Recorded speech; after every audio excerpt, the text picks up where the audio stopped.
បងប្អូនប្រកាសជាពេលខ្លះឮថាអ្នកលក់បាយជើងទៅជួក្បាលគេអនហើយមិនហ្នឹងឲ្យតែទៅជួអនហើយបងទៅជួអត់អនហើយគឺថាគុណភាពល្អមែនទេនៅវ៉ាន់គាត់គឺកូរ៉េសុទ្ធហ្មងបងអត់មានយកថ្មីមកបន្លំធ្វើទៅជួអីណាហើយអ្វីដែលសំខាន់ហ្នឹងបងប្អូនឃើញបាយជើងទៅជួក្បាលគេក៏ដូចភ្នំហើយលុយក៏ដូចភ្នំដែរបាទក្រុមជិតសួរបងប្អូនអំពុំមីងទាំងអស់គ្នាហើយកន្លែងនេះហើយគឺជាកន្លែងទីតាំងដែលថាដំបងគេតែខ្ញុំមានអនុស្សាវរីយ៍បាទអនុស្សាវរីយ៍ទាំងកូនប្រុសខ្ញុំនេះទៀតមិនបានថាអញ្ចឹងថ្ងៃដែលកូនខ្ញុំបាន2ខែអាអូនវានេះសបោតឹងសបោយកមកពេទ្យគុណប្រៅផាមកសម្រាប់បានមកយកពេលព្រឹកឡើងបាត់បាយជើងពេលបាត់បាយជើងមិនដឹងដែររត់ទិញបាយជើងនៅណាឃើញកៅអៅឃើញអីច្រើនតាមមកជួគៀនផ្លូវពេទ្យគីតូមីលាទីពេទ្យគុណប្រៅផាហ្នឹងអញ្ចឹងក៏ចេះតែដើរមករកមើលថាមានគេលក់បាយជើងទៅជួអីល្អយកពាក់ហ្នឹងបដអត់អញ្ចឹងណាតែពេលដើរមកឃើញកន្លែងម្ដុំហ្នឹងឃើញគេលក់បាយជើងច្រើនហើយក៏បានមកចូលកន្លែងបងស្រីដំបងក៏ដាក់ឈ្មោះជាវណ្ណា8 3ដើមតែមកឥឡូវក៏ដូរមកជាវណ្ណា6 8 9វិញបងប្អូនហើយអនុស្សាវរីយ៍ជាមិនចោលលួចបាយជើងទេគាត់ស្គាល់កន្លែងនេះដែរ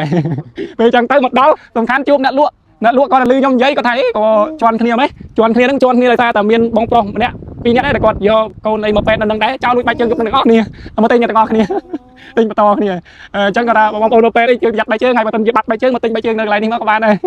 បាយជើងមានច្រើនណាស់ណែដោយប្រភេទប៊ូពាក់ស៊ីកាពាក់ធ្វើការទូទៅពាក់រត់ផាសអេបពាក់អីនិយាយទៅមានទាំងអស់បងប្អូនមានច្រើនមែនតើហើយមិនត្រឹមតែមានបាយជើងទេមានមួកកាបូបអូនិយាយថាមានរបស់គ្រប់សារពើនិយាយថារបស់គេថាល្អនេះថាស្បែកអូនេះមកនេះពណ៌សូកូឡាពណ៌សូកូឡានេះជាតិនេះណែបងប្អូនណែបាយជើងស្អាតមែនតើសូកូឡាហើយបាយជើងស្បែកសិតតែជួក្បាលគីបគាត់ថាយកមកពីកូរ៉េយកមកពីហុងកុងអូល្អបងប្អូនហើយថ្ងៃនេះចៃដំនាំកូនមកនេះវាថាខ្ញុំមកពេទ្យផងហើយក៏ឆ្លៀតនាំមកអូនមកស្គាល់កន្លែងបងស្រីទៅព្រោះថ្ងៃមកដំបងបងស្រីគាត់ប្រាយដែរគាត់ថាឮថាចោលលួចតែទិញមកគូថែមឲ្យមកគូថ្ងៃដំបង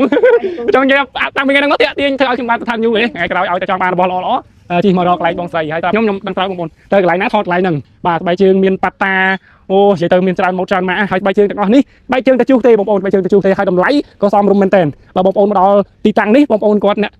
កចាស់បែបថាអ៊ំអីគាត់ចូលចិត្តពាក់បាយជើងល្អបាយជើងតែជាប់ប្រើមួយរាប់ឆ្នាំហើយពាក់មិនឈឺជើងមិនអីហ្នឹងគាត់មករើសនៅទីតាំងនេះបងប្អូនខ្លះគាត់ប្រើប្រាស់រហូតដល់ទិញដល់5គូទុកគាត់ថាទី1មកដល់កន្លែងនេះគាត់ឃើញបាយជើងស្អាតស្រាវពេលអញ្ចឹងគាត់ថាកុំឲ្យខាតជើងបងប្អូនរបស់នៅនេះគាត់ថារបស់ទៅជួសទេតែទៅជួសល្អហើយអានេះភាគច្រើនបែកខាងនេះសម្បូរបាយជើងហាត់ប្រាណអានេះថាបាយជើងហាត់ប្រាណបាយជើងស្រាសម្រាប់លេងកីឡាលេងទាត់បាល់ផ្ទះបាល់អីហ្នឹងគឺមានទាំងអស់និយាយទៅកន្លែងនេះមានទាំងអស់បងប្អូនហើយបើយើងងាកមកខាងនេះវិញបាយជើងប្រភេទចេះខ្ញុំចូលចិត្តបាយជើងចេះចូលចិត្តពាក់ជិះម៉ូតូជិះអីដើរព្រៃភ្នំដើរអីការពារជើងការពារអីស្រួលហើយមកខាងលើនេះអានេះជាប្រភេទបាយជើងបាទគេពាក់ដើរលេងតការវិធីអីផ្សេងបានទាំងអស់និយាយទៅចឹងថានៅកន្លែងនេះមកដល់អត់ខុសបំណងបងប្អូនមកដល់ខុសបំណងទេហើយនៅដូចកតាចេះបាទភាគច្រើនអ៊ំបាទពូដែលគាត់ធ្វើការបលិសធ្វើការអីផ្សេងគាត់ដាក់ឯកសារដាក់កុំព្យូទ័រអីយួរគឺសមរម្យថ្លៃថ្នូរបងប្អូនអរគ្នាថ្លៃថ្នូរមែនតើហើយប្រើទៅរបស់ទៅជួបបាគីរបស់ស្បែកចេះវាជាប់មានគុណភាពល្អយើងប្រើមួយរាប់ឆ្នាំតែមិនទៅដូរស៊េរីដូរអីច្រើនបើថាក្មេងៗនៅនេះអូអ្នកដែលគាត់ឆ្លាញ់ស្បែកជើងថា original ហ្នឹងមកនេះស្បែកជើង brand គេមានអី Nike Adidas Jordan អីណានេះអូច្រើនគូម៉ាខ្ញុំស្គាល់មិនអស់ទេបងប្អូនខ្ញុំស្គាល់មិនអស់ទេតែគាត់ថាឃើញមកកន្លែងនេះពេញភ្នែកបងប្អូនពេញភ្នែកមកហើយថ្ងៃនេះនាំកូនអូបាយជើងនេះស្អាតនេះឃើញបរទេសចូលចិត្តពាក់នេះបងប្អូននេះអាម៉ូតហូកានេះក៏បរទេសចូលចិត្តពាក់ច្រើនដែរការខ្ញុំទៅអ៊ីស្រាអែលបរទេសពាក់តាមហ្នឹងហើយថ្លៃនៅស្រុកគេបងប្អូនអស់នេះអានេះចុះនេះអានេះនៅស្រុកខ្មែរខែតម្លៃ20រៀលអីអត់ធំទេត្រឹម20រៀលចុះទេតែបើនៅស្រុកគេថ្លៃបងប្អូនមួយគូសិន100ជាង$200ហ្នឹងខ្ញុំធ្លាប់មើលផ្ទាល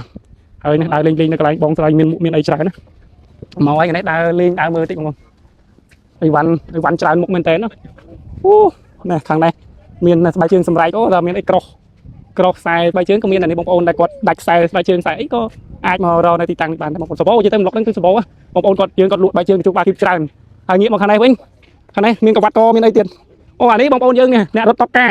គាត់បើកអាជីវកម្ម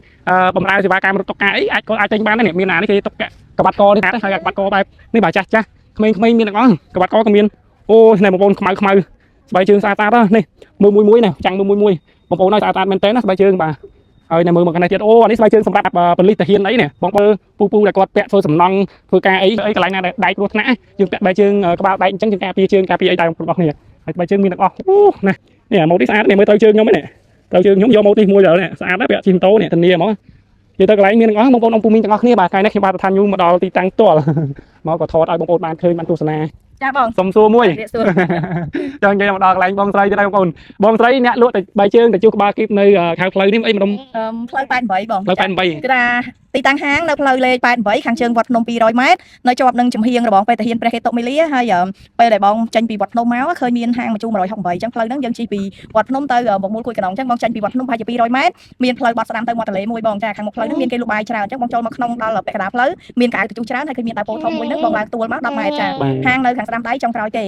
ព្រោះឯហាងយើងអត់នៅជាប់ផ្លូវធំទេបងហាងយើងនៅខាងក្រោយគេអញ្ចឹងបងមកចំណាំថាដើមពោណាបងមិនតែ ដើមពោនៅលើដើមពោឯង អត់ទេខ្ញុំមិននៅដើមពោទេបងចាមកដល់ដើមពោហ្នឹងបាត់ឡើងទួលតិចមក